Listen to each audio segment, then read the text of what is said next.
Assalamualaikum warahmatullahi wabarakatuh. Kami dari Muhammad Ilham, mata kuliah kajian kebahasaan bersama Putri Astuti Magister Pendidikan. Sebelumnya perkenalan nama saya Muhammad Sapamon Becis dengan NPM 204240226 dan rekan saya Siti Rahayu Sulzanika dengan NPM 204240100. Saya Farajan Banati Herani dengan NPM 2042495. Langsung saja pemaparan materi pertama akan dipaparkan oleh saudari Siti Rahayu. Baik, di sini langsung saja untuk pemaparan materi yang pertama, yaitu pengertian fonologi. Secara etimologis, kata fonologi berasal dari gabungan kata fon yang berarti bunyi dan logika yang berarti pengetahuan.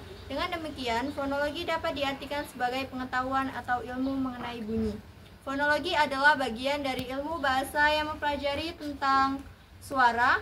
Objek studi fonologi yang pertama adalah suara bahasa atau fon, yang juga dikenal sebagai fonetik. Dan yang kedua adalah studi tentang fonem yang dikenal sebagai fonemik.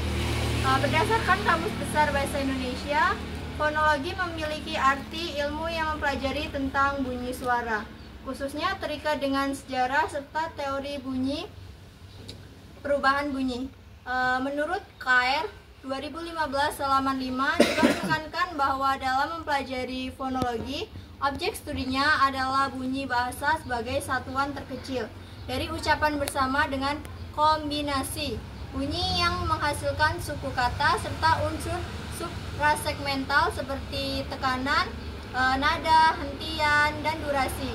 Inti dari pernyataan tersebut adalah fonologi sebagai ilmu yang mengkaji tentang bahasa individu yang mengacu langsung pada subdisiplin fonemik, misalnya fonologi bahasa Indonesia.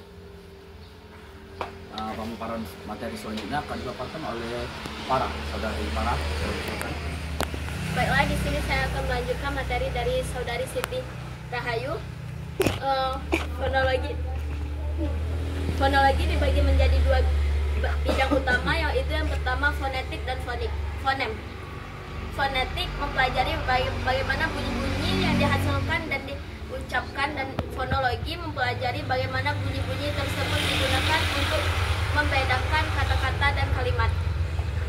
Fonemik menganalisis bunyi-bunyi suatu bahasa menjadi satuan terkecil dan fonem-fonem yang memungkinkan makna kata-kata dibedakan. Semua bahasa mempunyai semua fonem berbeda yang membedakan satu bahasa dengan satu bahasa lainnya. Selain mempelajari fonologi, fonem yang juga mempelajari kaidah-kaidah yang mengatur penggunaan fonem dalam bahasa. Aturan-aturan tersebut meliputi distribusi alfonik, penggunaan variasi bunyi fonem, fonologi, aluran yang mengontrol kombinasi bunyi dalam suatu kata dan frasa, dan tekanan fonetik bahasa dan kaidah penggunaannya.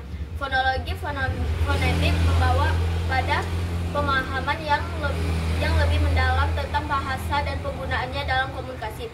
Dengan memahami dasar-dasar fonologi, pengajar dapat merancang kurikulum yang lebih efektif dan strategi pengajaran yang dapat meningkatkan kemampuan berbicara dan memahami bahasa bagi para pembelajar.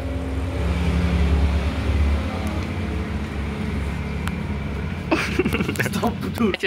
Pemaparan materi selanjutnya akan dipaparkan oleh saya sendiri dengan saya Muhammad Sapamon Becis.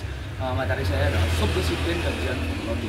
Pengertian fonologi yang digunakan dalam modul biasanya itu fonologi yang mencakup fonem dan fonemik dan fonetik. Yaitu yang pertama adalah fonetik. Fonetik menurut Abdul Chair tahun 2000 mendefinisikan bahwasannya fonetik adalah subdivisi studi fonologi yang mempelajari suara-suara bahasa tanpa memperhatikan apakah suara tersebut memiliki fungsi sebagai pembeda makna atau tidak. Yang kedua yaitu menurut Ahmad Mu'afar, fonologi bahasa mempelajari suara-suara bahasa yang meliputi produksi, transmisi, dan persepsi terhadapnya tanpa memperhatikan fungsinya sebagai pembeda makna.